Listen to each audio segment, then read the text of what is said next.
Entonces vaya conmigo al libro de Marcos capítulo 15 y vamos a continuar nuestra serie, La Mejor Noticia. Y hemos estado estudiando, aunque no es un estudio del libro de Marcos, pero a través del libro de Marcos hemos desarrollado esta enseñanza.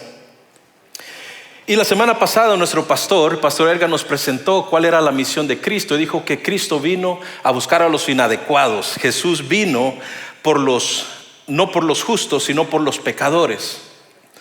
Y antes de sumergirnos en la palabra esta tarde, quiero asegurarme de una cosa, y creo que en esto se va a desarrollar todo el tema, y es que yo quiero que usted vaya a su casa y que de una vez por todas entendamos lo que en realidad es el pecado y lo que no es el pecado. Porque muchos de nosotros tenemos una idea generalizada de lo que esto es.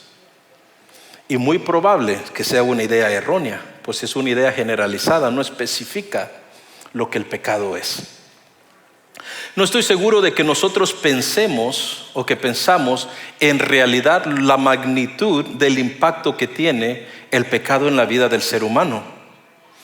Y si muchos de nosotros lo vemos cuando hablamos del pecado, pensamos que simplemente es un acto que no es propio, es una acción. Levante la mano si usted piensa que el pecado es una mala acción. Ok, es una mala acción, correcto, y no está erróneo en esto. El asunto es que muchos de nosotros, cuando pensamos en el pecado, es como, sí, la regué, metí la pata, decimos nosotros, ¿verdad? Entonces, a veces simplemente encogemos nuestro hombro y decimos, pues bueno, pues pasó, o pues así soy yo. Y pensamos que eso es lo que es el pecado. Y todo el mundo, por lo general, pensamos, como le digo una vez más, que los pecados son meras acciones, y el pecado es más que simples acciones. Las acciones vienen a ser, si podría yo ilustrarlo, es como los frutos de un árbol. Esos son los que nuestras acciones pecaminosas son. Es el fruto que da el árbol. El asunto que usted es el árbol. Y usted es un árbol que está arraigado en un terreno que se llama inmundicia, iniquidad, pecado, muerte, destrucción, enemistad con Dios. Y sus raíces están profundas en ese terreno. Entonces, usted fue esa semilla que fue plantada en ese terreno en el momento de nacer. Y usted no tenía ninguna oportunidad de crecer y ser un buen árbol. El pecado no solo son acciones, el pecado es una naturaleza. Yo quiero que usted entienda esto hoy. El pecado no son solo acciones, es una naturaleza. Y aquí entramos en materia. Y es un fracaso de nuestra parte el conformarnos y presentarnos delante de la ley moral de Dios, escuche, con nuestros actos, nuestras actitudes y en nuestra naturaleza. ¿Por qué? Porque nuestra propia naturaleza es pecaminosa. Nosotros nacemos así. No solo tenemos una inclinación, es que todo lo que nace de nuestro corazón, simplemente siempre hacer lo malo. El apóstol Pablo lo señala en Romanos 5, dice que nosotros heredamos esto de Adán. Cuando dice que el pecado entró al mundo a través del pecado de Adán y Eva, y esto ha atormentado todo ser humano que ha nacido hasta el día de hoy. En Salmo 51 el rey David lo dice de esta manera, que nuestra naturaleza pecaminosa se da desde el momento de la concepción. Él dice, en pecado me concibió mi madre. Nosotros tenemos que tener muy bien en claro lo que el pecado es y lo que el pecado no es. En Efesios 2:3, el apóstol Pablo se anda sin rodeos y dice que somos hijos de la ira por naturaleza. Escuche, por naturaleza usted es hijo de la ira. Usted en ningún momento, usted nació siendo bueno y se corrompió con el tiempo. Usted nació corrompido de su naturaleza corrompida y usted lo único que ha hecho es hacer cosas corruptas. El pecado impacta nuestro ser en un todo. Mire, impacta nuestro intelecto, nuestras emociones, impacta nuestros deseos, nuestros corazones, aún las metas que nosotros tenemos, aún los motivos por las cosas que hacemos. Y esto le va a caer de sorpresa, también nuestros cuerpos físicos. Fue una broma. Todo en nosotros está afectado por la naturaleza pecaminosa en la que nacimos, lo que resulta claro en acciones pecaminosas. Y mire lo que dice Romanos 8:8, señala que todos los que están en la carne, dice, no pueden agradar a Dios. Todo el que es nacido de carne no puede agradar a Dios. Mire, agarre su mano así, levante su mano, todos agarre su mano, tóquelo así. Usted es carne, usted no puede agradar a Dios. Así de sencillo. Si usted está hecho de carne, a menos que sea el hombre biónico, que es mitad máquina de otro, ahí creo que ya habría otro dilema. Pero si usted nació de la carne, usted no puede agradar a Dios, porque nuestra naturaleza pecaminosa se manifiesta en acciones pecaminosas que son el resultado de negarnos a someternos a la autoridad de Dios.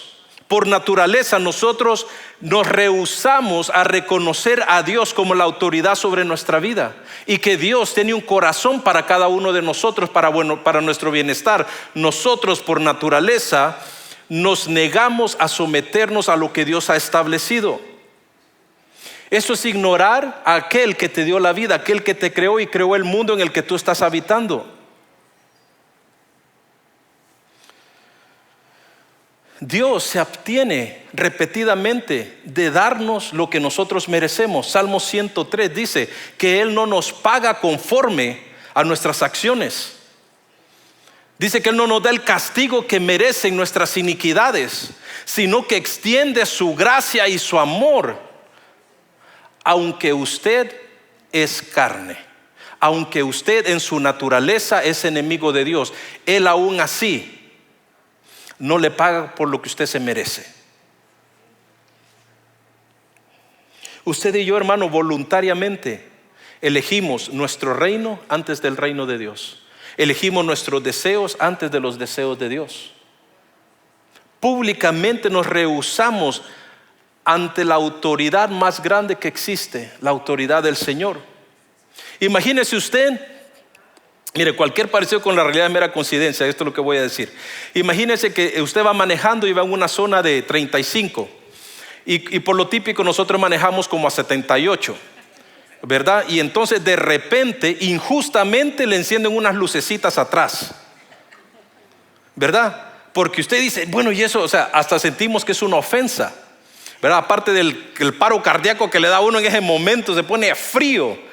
Y a veces están parando a alguien más, pero solo el hecho de imaginarnos que es a nosotros se nos para el corazón, ¿verdad? Entonces, imagínese que se pare y le diga al oficial, oye, ¿sabes por qué te paré? Y usted le diga, no tengo ni la más mínima idea, pero yo ando a la carrera, por dejar de molestarme, por favor. ¿Qué cree que le va a pasar a usted? Y si le dice el policía, ¿me puedes dar tu licencia y tu registración? Y le dice usted, no quiero. Y en eso dice usted, ¿sabes qué? No tengo tiempo para ti ahorita, le dice al oficial, y entonces le mete la chancleta al pedal del carro y se va. ¿Cómo cree usted que le va a ir cuando la autoridad lo capture? Cuando hay persecuciones así que andan persiguiendo a alguien y anda el helicóptero y todo, a mí me gusta verlo, ¿sabe por qué? Me gusta cuando ya los atrapan, frutos de la carne de mi parte, cuando los restriegan en el pavimento, que ya los sacan del carro, me gusta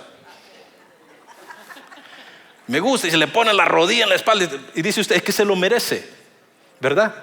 Imagínese que todavía después de eso lo agarran, lo llevan a la corte y el juez le dice, mira, te vamos a sentenciar porque hiciste esto y dice, no, yo aquí nadie me va a sentenciar porque no acepto lo que ustedes están diciendo. ¿Cómo cree usted que le va a ir a usted con el juez? Le va a ir bien bonito, ¿verdad? Le va a ir como en feria. Bueno, el asunto con la naturaleza pecaminosa es que lo afecta a usted, ¿verdad? Porque usted en su naturaleza usted tiene acciones malas. Pero el problema es que esa naturaleza le hace enemistad a usted con aquel que es la autoridad, que es Dios. Y nosotros en nuestra naturaleza, eso es lo que hacemos día tras día tras día, lo que le acabo de decir, que no respetamos la autoridad, no respetamos lo establecido por Dios. Dios nos llama la atención y no nos importa. ¿Cree usted que nos merecemos que Dios nos saque de nuestro carro y nos embarre en el pavimento? Sería un justo juicio. Entonces nuestra naturaleza no solo es que nos daña a nosotros, sino que crea enemistad con Dios. Y ese es un gran problema.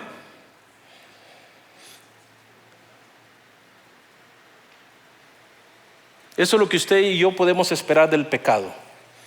Es un juicio de parte de Dios.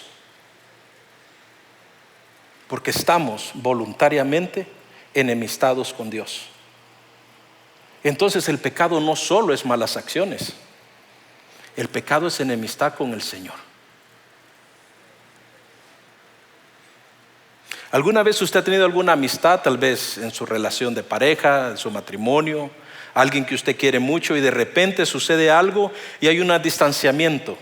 ¿Verdad que se siente feo? Uno tiene la tendencia a que las cosas se arreglen, uno anda con tensión, no le gusta esa separación, no le gusta que lo estén acusando de algo que usted no hizo y queremos resolverlo lo más pronto posible. El asunto es que nosotros, por naturaleza pecadores, no tenemos esa inclinación a querer arreglar las cosas. O sea, en otras palabras, usted está tostado. Usted está frito. No tiene salida. No hay solución. No hay manera en que usted salga del hoyo donde está. Por naturaleza no busca a Dios y está enemistado con Dios. ¿Cómo salimos de esa situación? Estamos en un gran problema usted y yo. Porque nos confronta a Dios. Mire, no hay nada que nosotros podamos hacer. El portarnos bien para estar bien con Dios no funciona. El seguir tradiciones no funciona. El seguir actos religiosos no funciona. El querer trabajar más y querer hacer cosas buenas tampoco funciona. No te pone bien con Dios. ¿Qué puede entonces a mí apartarme de la ira de Dios? Y aquí es donde viene Jesús. Aquí es donde vienen las buenas nuevas, la mejor noticia. Y esta es la misión de Jesús, que Él vino a buscar y a salvar a los perdidos, a los de la naturaleza caída, a los de la naturaleza pecaminosa. Él no vino por los justos, Él vino por los pecadores. Y no está de más decir de que no hay ningún justo.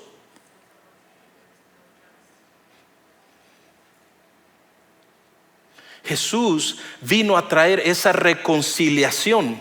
Él vino, como le digo, no por los justos, sino por los pecadores. Él vino a salvarnos del juicio de Dios. ¿Cómo hizo esto Jesús? ¿Cuál fue la solución? Y era Él muriendo en la cruz. Literalmente, ese era el destino de Jesús. Para eso nació desde el día 1. Él nació para morir por nosotros.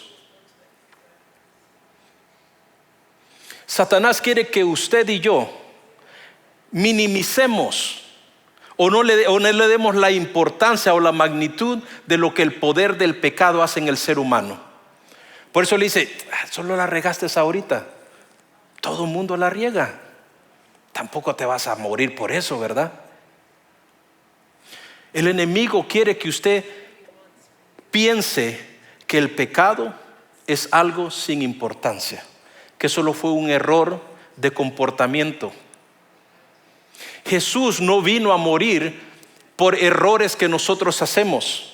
Escúcheme esto, Jesús no vino a morir porque usted hace mistakes. Jesús vino a morir por nosotros porque nuestra naturaleza nos pone en contra de Dios y nos tiene atados y no podemos salir de allí y tampoco queremos. ¿Está entendiendo usted lo que le estoy diciendo hoy? Usted no podía acercarse a Dios.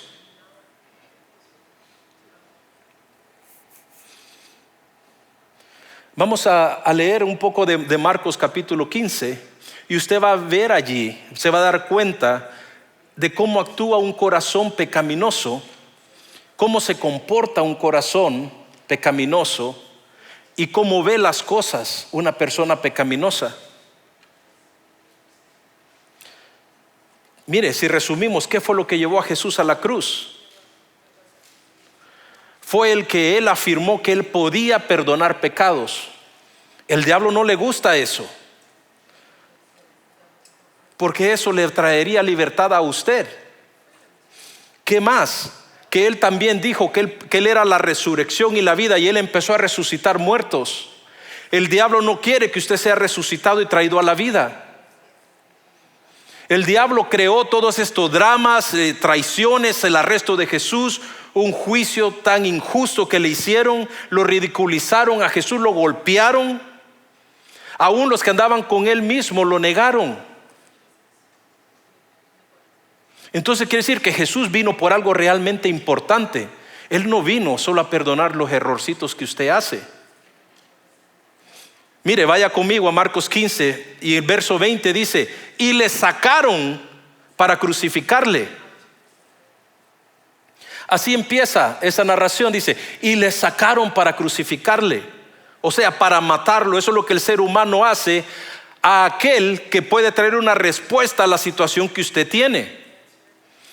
Y dice verso 21, y obligaron a uno que pasaba, Simón de Cirene, padre de Alejandro y de Rufo, que venía del campo, y lo obligaron a que le llevara la cruz a Jesús. Y le llevaron a un lugar llamado Gólgota, que traducido es lugar de la calavera. Y le dieron a beber vino mezclado con mirra, mas él no lo tomó. La única respuesta que el ser humano tenía a la situación en la que estaba, ¿sabe qué hizo el ser humano? Deshacerse de la respuesta. Llevarlo a una montaña que se llamaba la montaña de la calavera.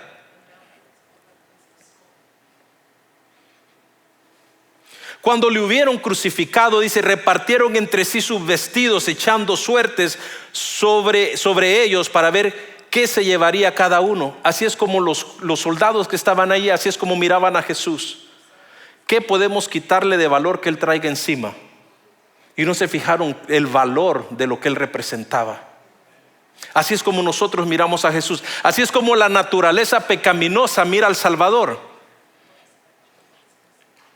Verso 25, era la hora tercera cuando le crucificaron, y el título escrito de su causa era el Rey de los Judíos. Pero déjeme decirle algo, no era una declaración de su majestad, sino que era de una manera burlona. Él dice que es Rey de los Judíos. Eso es lo que la naturaleza pecaminosa hace cuando ve a Dios.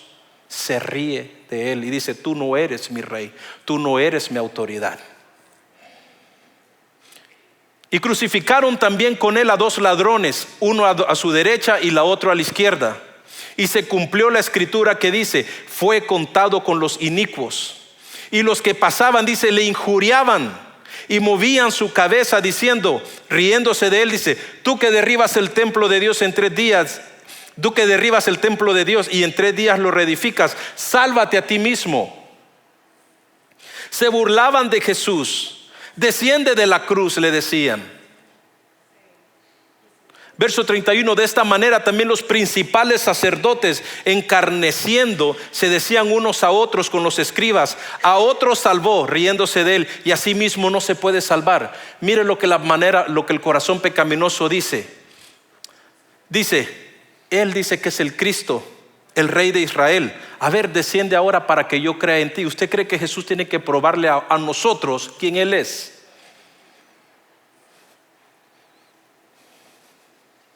Dice: desciende ahora de la cruz para que veamos y creamos.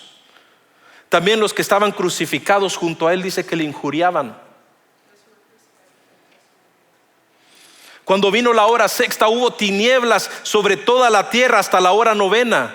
A la hora novena Jesús clamó en gran voz diciendo: Eloi, Eloi, lama sabactani, que traducido es: Dios mío, ¿por qué me has desamparado? Y algunos que estaban ahí decían al oírlo: mirad, llama a Elías. Y corrió uno y empapando una esponja en vinagre y poniéndola en una caña le dio a beber, diciendo: dejad, veamos si viene Elías a bajarle.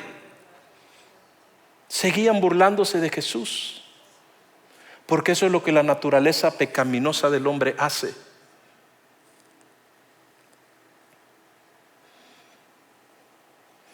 Jesús dando una gran voz expiró. Entonces el velo del templo se rasgó en dos, de arriba a abajo.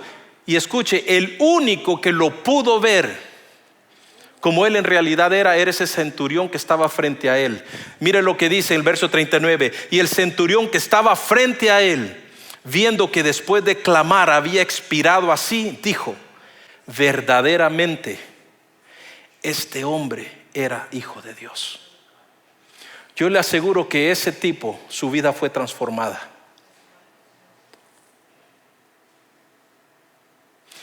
Su vida fue transformada porque pudo ver en realidad quién era el que estaba allí. Dios le permitió y le abrió los ojos y pudo ver. Miró con los ojos que Dios da y no pudo ver desde su naturaleza pecaminosa. Mire, si nosotros leemos todo este texto que acabamos de leer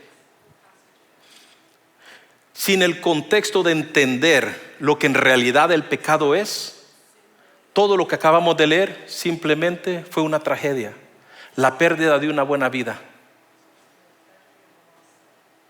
Si Jesús en realidad solo murió por malas acciones, qué triste. Jesús vino por algo mucho más oscuro, algo mucho más difícil, algo más imposible.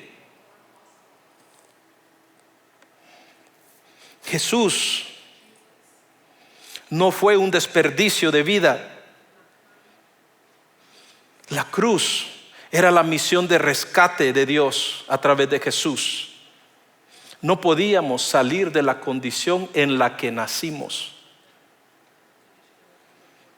Usted no puede dejar de ser quien usted es, usted así nació. Esa era la naturaleza pecaminosa. Usted no podía dejar de ser lo que usted era porque así nació. La muerte de Jesús hizo 4 cosas extraordinarias. Y yo quiero que usted mire, apunte, tómele foto a lo que vamos a decir, porque esto es importantísimo. 4 cosas que la cruz hizo. 1, que demostró el amor de Dios por mí. Y esto es bien difícil de entender. Hay muchas preguntas del por qué que van a aparecer en nuestra vida.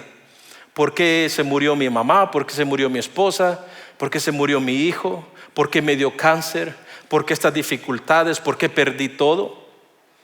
Y probablemente las respuestas a todas estas preguntas tal vez las tengamos hasta en el tiempo de la eternidad. Pero sí hay una cosa muy importante en notar, un por qué.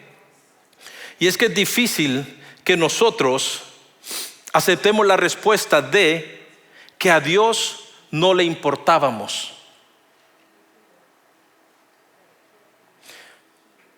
No hay manera de decir que a Dios no le importábamos. No puede ser que Dios no me ame. No es posible que Dios sea indiferente o esté desapegado a nuestra condición.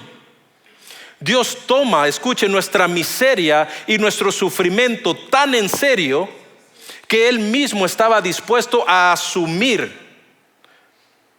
la responsabilidad. Él estableció: toda alma que pecare, esa morirá. Y Él, por ser Dios, no va a cambiar las reglas. Pero Dios nos amó independientemente de quién éramos. Y Él dijo: voy a demostrar mi amor por ellos, aunque no lo merecen, aunque nunca me lo van a pedir, pero yo voy a asumir esa responsabilidad. Y Juan 3:16 lo dice de la mejor manera: porque de tal manera amó Dios al mundo que ha dado a su Hijo unigénito, para que todo aquel que en Él crea no se pierda, mas tenga vida eterna. Ahora sí cobra sentido lo que sucede en la cruz.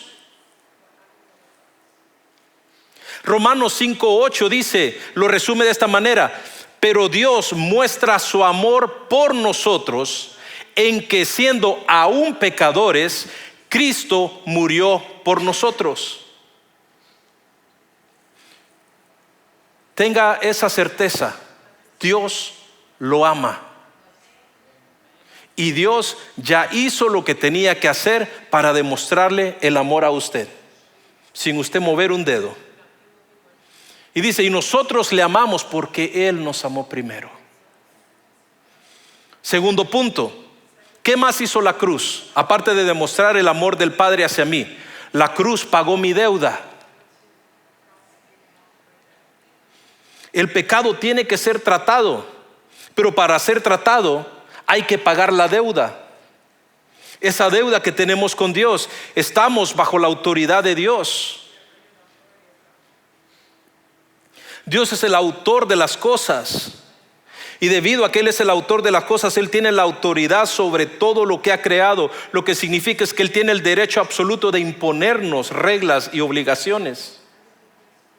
Y nosotros no podemos cumplirlas. Yo recuerdo que el año pasado salimos con algunos de los pastores a una conferencia y llegamos tardísimo, pasado la medianoche. Habíamos rentado 2 venes y llegamos y nos dicen, bueno, la verdad es que no tenemos ninguna ven. Y nosotros, ya nos pagaron un carrito viejo, chiquito, vamos a ir apretados, traemos maletas de todo. Fue lo primero que vino a nuestra mente. Y dice, no, dice, la verdad que los únicos que tenemos ahorita, dice, eran 2 carros lujosos, lujosos, ¿verdad? Y el que agarramos nosotros es un BMW 2025. Una serie número 7, no sé qué, mire, era un carro, usted se metía y no sabíamos cómo encenderlo. Tenía como 8 cámaras solo en las partes de afuera. Era un carro, yo nunca he visto nada así en mi vida. El asunto es que salimos del estacionamiento y vamos manejando con mucho cuidado porque no queremos dañar el carro, porque es un carro muy caro.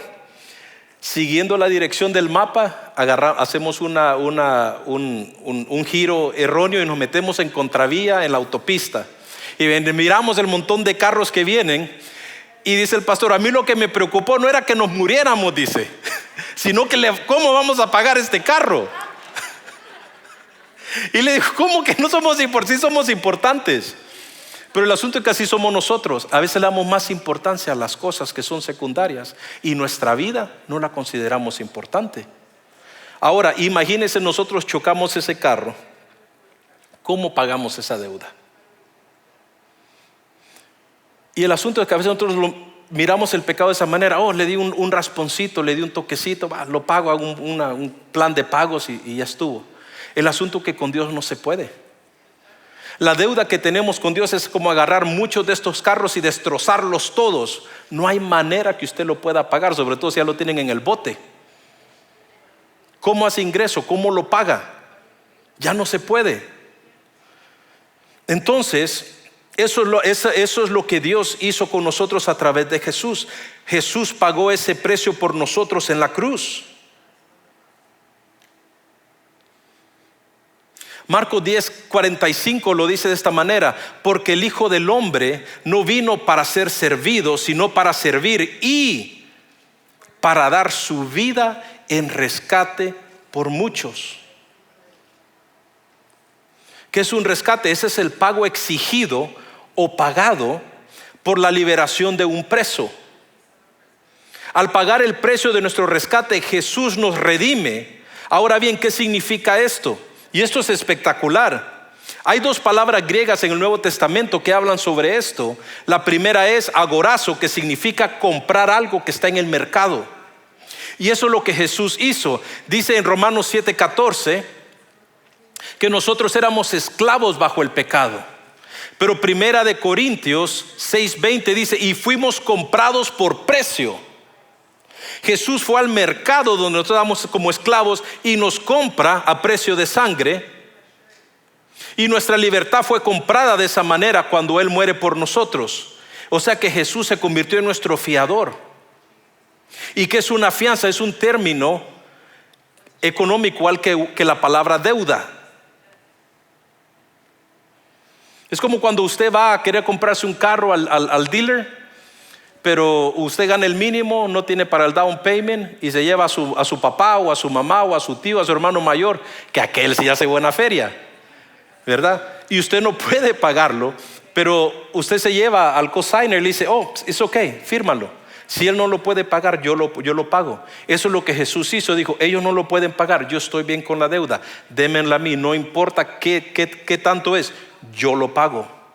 Eso es lo que Jesús hizo. Ese fue el precio que él pagó para sacarlo a usted del mercado y de la esclavitud. En la segunda palabra es exagorazo, que significa comprar algo, pero sacarlo del mercado, sacarlo de venta. Dice que Jesús nos compró no para ponernos de venta después porque no éramos tan buenos como él pensó que íbamos a ser, sino que te compra en el mercado, te saca para nunca más ponerte a la venta. Él se queda contigo para siempre. Eso es lo que Jesús hizo por usted. Se quedó con usted para siempre. Hebreos 9:12 dice, Él aseguró nuestra redención eterna. Así es, del aplauso a Jesús. Usted nunca más va a estar a la venta. Usted le pertenece a Jesús y Jesús nunca más se va a deshacer de usted. Jesús no nos sacó para hacernos esclavos de nuevo y ponernos en el mercado. La tercera cosa que la cruz hizo es que la cruz quitó todos los obstáculos que pudieran haber para que Dios nos salvara. La justicia tiene exigencias y Dios tenía un juicio contra nosotros. Dios, siendo Dios, Él no va a cambiar las reglas a mitad de juego. La muerte de Cristo en la cruz satisfació la exigencia del Padre. Completamente todas las justas demandas de Dios para el juicio sobre el pecado de la humanidad, Jesús se encargó de quitar todos esos obstáculos.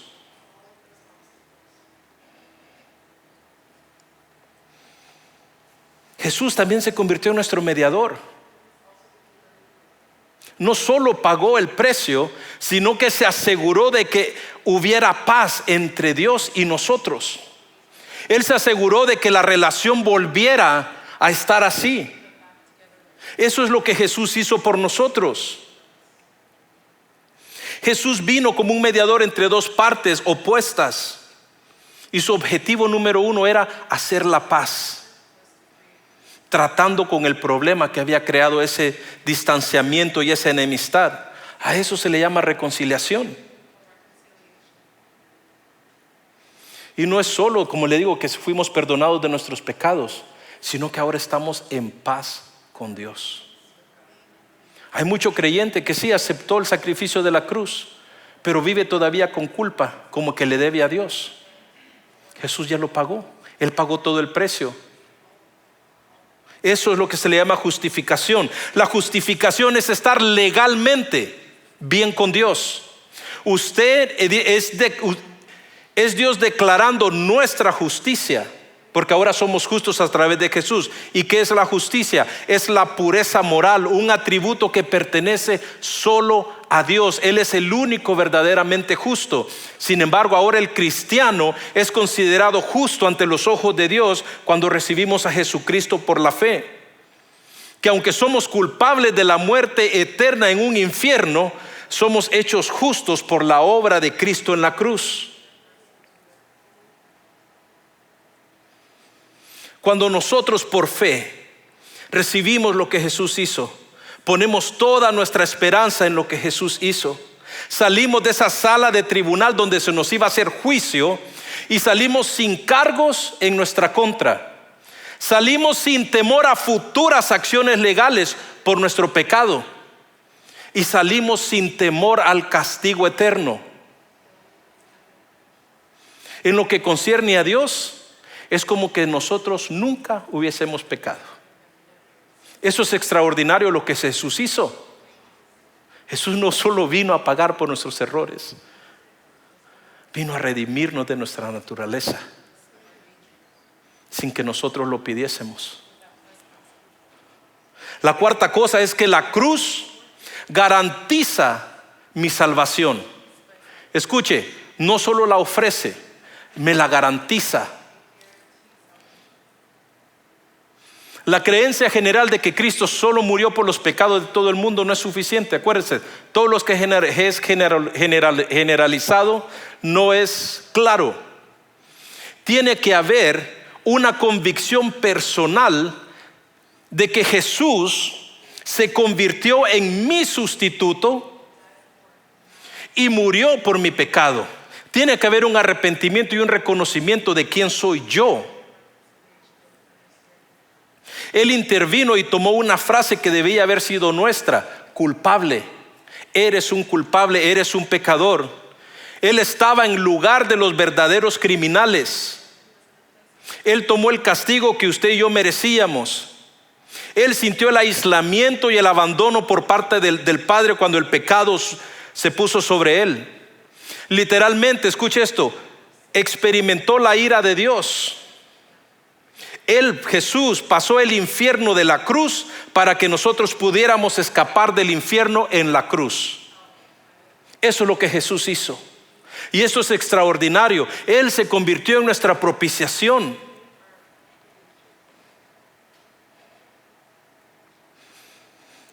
Aquí hay una familia que se congrega en los servicios de la mañana. Y a ellos les pasó algo muy feo. Creo que no sé si fue hace como 2 años o un par de años atrás. Su hija, una jovencita que se congregaba cristiana, fue víctima de una violación, y el que la violó era un asesino en serie y la asesinó. Porque eso es lo que la naturaleza humana hace. Yo sé que si yo pregunto aquí en este lugar la reacción que usted hubiera tenido si hubiera sido su hija,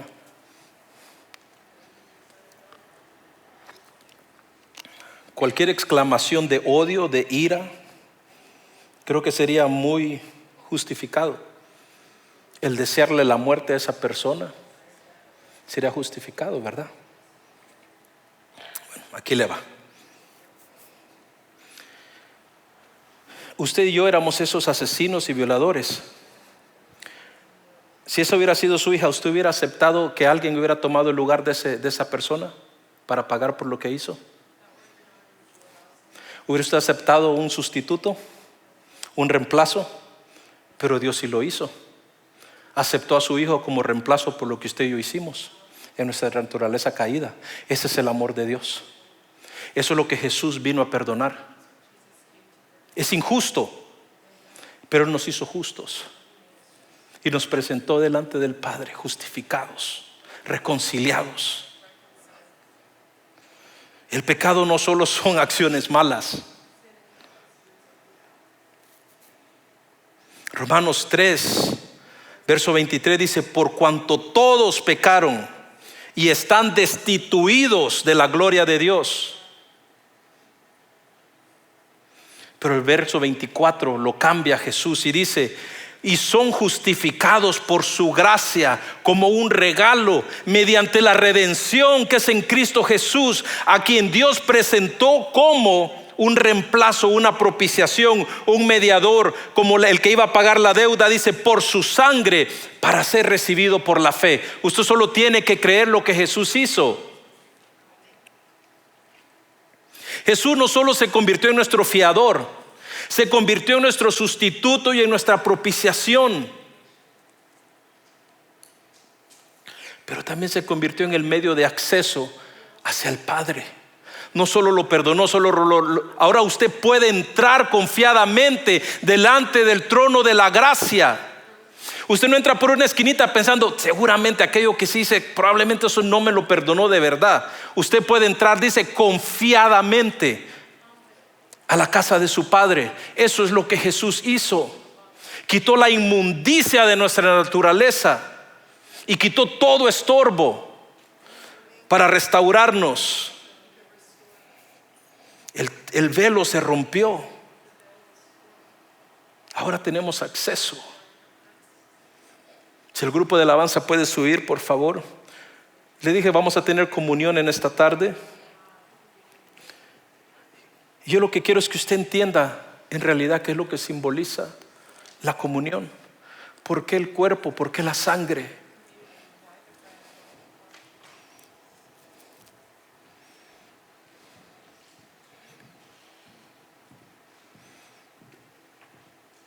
La cruz es buena noticia para aquel que no conoce a Jesús. Tú puedes ser salvo si te arrepientes y reconoces tu naturaleza y aceptas lo que Jesús hizo por ti. Y aquel que es creyente, tengo también buenas noticias. Esa misma gracia, ese mismo perdón que se te otorgó el primer día que le diste tu vida a Jesús, continúa vigente, cubriendo todos los errores que continúas haciendo. Ese es el poder de la cruz. Primera de Juan 1:9 dice: si confesamos nuestros pecados, Dios es fiel y justo para perdonar nuestros pecados y limpiarnos, dice, de toda maldad.